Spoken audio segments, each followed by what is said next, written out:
انہوں نے 26 کوشچن لکھ کے دیوبند میں بھیجے اور ان کے جوابات میں المحند المفند شیخ زکریا کاندلوی کے جو مرشد تھے خلیل احمد سہارنپوری، انہوں نے وہ لکھی اور وہ عربی میں جواب دیا کتاب کا. انہوں نے نام رکھا تھا حسام الحرمین، حرمین کی تلوار. انہوں نے جواب میں رکھا المحند المفند ہند کی تلوار، ایک سٹھیائے ہوئے پاگل بابے المفند احمد بریلوی کے اوپر. وہ کیونکہ عرب ملکوں میں نا ہند کی تلوار بڑی مشہور تھی، کیونکہ یہ لوہے کی صنعت ہے ایک فیلڈ، اس میں ہند کے لوگ نبی الاسلام کے زمانے میں بھی بڑے آگے تھے. یہ المحند کی ٹرم نبی الاسلام صحابہ کے زمانے میں تھی.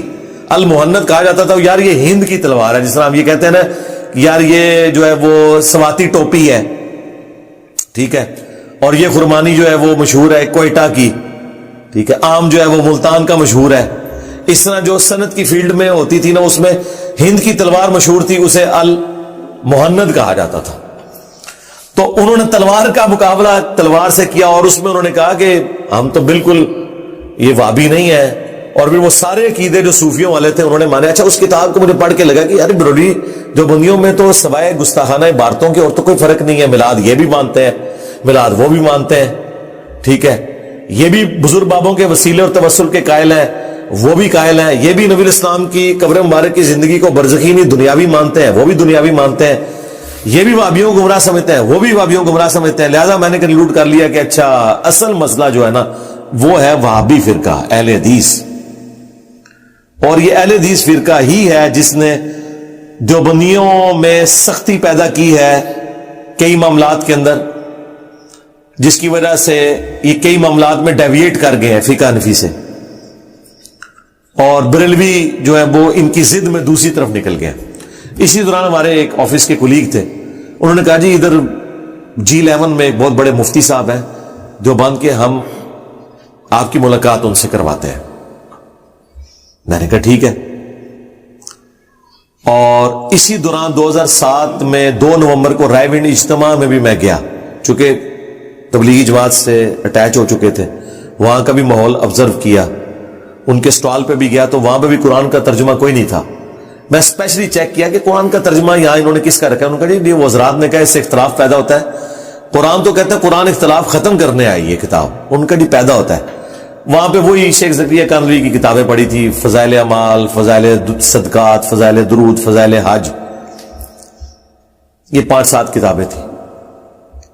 تو خیر وہ جو رائے ونڈ جس کے ساتھ بھائی کے ہم گئے تھے اسی نے کہا جی یہاں پہ ایک بڑے مفتی بھی ہیں دیوبندیوں کے. اچھا اوپر انہوں نے لبادہ یہ اڑا ہوا ہے کہ جو تبلیغی جماعت ہے نا یہ اسلام کی خدمت کر رہی ہے، بیسیکلی یہ دیوبندی جماعت ہے، لیکن اس کو ڈکلیئر نہیں کرتے. دیوبندیوں سے کافی بہتر ہے، ان میں ٹالرنس زیادہ ہے ایز کمپیئر ٹو جو کٹر دیوبندی فرقہ ہے، کیونکہ یہ دعوت کا کام جو کر رہے ہیں. خیر ان کا جی مفتی صاحب ہے. بہرحال ان کے مسئلے جب پھنستے ہیں نا تو لے کے دیوبندیوں کے پاس جاتے ہیں. تو ان کا جی آپ کو وہاں لے جاتے ہیں. میں نے کہا یار مجھے کچھ اعتراضات ہیں. تو وہ چلے گئے ہم. تو مفتی دیوبندیوں کہنے لگا جی وہ آپ نے وہ اختلاف امت اور صراط مستقیم پڑھی ہوئی ہے؟ میں نے کہا ہاں میں نے پڑھی ہوئی ہے کتاب. تو میں نے کہا اچھی کتاب ہے لیکن اس میں کچھ چیزیں جھوٹ بھی لکھی ہوئی ہیں. کہتا جی یہ کیسے؟ وہ بریلوی آپ کو جال حق مفتی احمد یار خان نعیمی کی پڑھنے کے لیے دیں گے جس میں ثابت کیا گیا کہ جنتی فرقہ بریلوی ہے.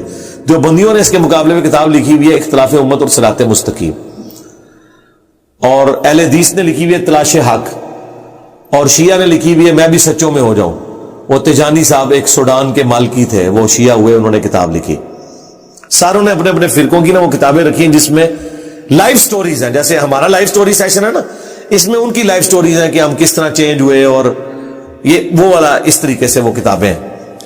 یا فرقوں کے اختلافات بریف کیے گئے ہیں جال حق میں اور اختلاف امت اور صراط مستقیم. میں نے کہا اس میں تو انہوں نے انگوٹھے چومنے کو غلط لکھا ہے، جبکہ انگوٹھے چومنے والی روایتوں کو حنفی علماء نے صحیح قرار دیا ہوا ہے رد المختار فتاوی شامی میں، در مختار کے حاشیے میں. اور وہ تو اعلیٰ حضرت سے پہلے بزرگ ہیں، 1252 ہجری میں فوت ہوئے ہیں، اور وہ تو کامن ہے. تو آپ لوگ انگوٹھے کیوں نہیں چومتے؟ تو اس نے کہا روایتیں ضعیف ہیں. میں نے کہا ضعیف روایتیں تو فضائل اعمال میں بھی ہیں اور فضائل میں تو قبول ہوتی ہیں. تو انہوں نے کہا نہیں وہ فضائل ہیں لیکن وہ چونکہ اب آپ کو پتا ہے بریلوی کرتے ہیں نا اس لیے اب ہم نہیں انگوٹھے چوم سکتے. میں نے کہا واہ، یہ اصل بات ہے جو اس کے منہ سے نکل گئی. کہ چونکہ بریلوی چونتے ہیں، گرچہ فقہ حنفی میں لکھا ہوا ہے رد المختار میں، فتاوی شامی میں رد المختار کا جو حاشیہ ہے در مختار کا رد المختار کے نام سے، کہ آپ نے اذان کے جواب میں دونوں دفعہ انگوٹھے چومنے ہیں اور ایک دفعہ کہنا ہے قرۃ عینی بک یا رسول اللہ، یا رسول اللہ میری آنکھوں کی ٹھنڈک ہے، اور دوسری دفعہ کہنا ہے صلی اللہ علیہ یا رسول اللہ صلی اللہ علیہ وآلہ وسلم. اچھا پھر ایک اس سے مس ہینڈلنگ ہو گئی. میں نے کہا اچھا مجھے بتائیں آپ نماز میں جب یہ تشہد پڑھتے ہیں، اس میں اختلاف ہے نا بریلویوں کا اور دیوبندی اہل حدیث کا، تو یہ السلام علیکہ ایھا النبی جو ہے یہ تو وہی ہے السلام علیکہ یا رسول اللہ، تو آپ کو کیا مسئلہ ہے؟ کہتا نہیں قبر رسول پہ پڑھ سکتے ہیں، یہاں نہیں پڑھ سکتے. میں نے کہا یہاں ہم نماز میں پڑھتے ہیں، کیسے نہیں پڑھ سکتے؟ ہاں آپ حاضر و ناظر کے عقیدے سے اختلاف کر سکتے ہیں. وہ کہتا ہے نہیں جی یہاں پہ یہ درود پڑھنا بدعت ہے، غلط ہے. میں نے کہا نماز میں ہے. وہ کہتا ہے نماز میں جو ہے نا وہ شب معراج کی گفتگو ہے، تو ہم اس کو حکایتاً سٹوری کے طور پہ پڑھ رہے ہوتے ہیں. اب وہ بات کر رہا تھا بریلوی کے ساتھ، بریلوی تو دیوبندیاں نوں کھنگن نہیں دے دے. اب میں کہا حکایتاً کتے لکھے ہیں کہ شب معراج کی گفتگو ہے؟ یہ تو بخاری مسلم میں ہے کہ تشہد نبی علیہ السلام نے اس طرح تعلیم فرمایا. ابن مسعود کہتے ہیں جیسے قرآن کی آیات ابن عباس کا قول ہے. ابن مسعود کہتے ہیں نبی علیہ السلام نے میرا ہاتھ دونوں ہاتھوں میں لے کے تشہد تعلیم فرمایا. اور یہ انشائیہ ہم پڑھتے ہیں، ہم اللہ کے نبی پہ سلام پڑھتے ہیں، کیونکہ آگے الفاظ ہے جب تم سلام پڑھو گے تو زمین و آسمان میں ہر نیک مخلوق تک اللہ تمہارا سلام پہنچا دے گا. السلام علینا وعلی عباد اللہ الصالحین. اچھا میں نے کہا یہ تو واضح حدیث ہے، یہ کس طرح آپ کہہ سکتے ہیں قائقتن ہے؟ یہ تو انشائیہ ہے، انٹینشنلی ہے. تو میں نے کہا مجھے قرآن و سنت سے دلیل دیں.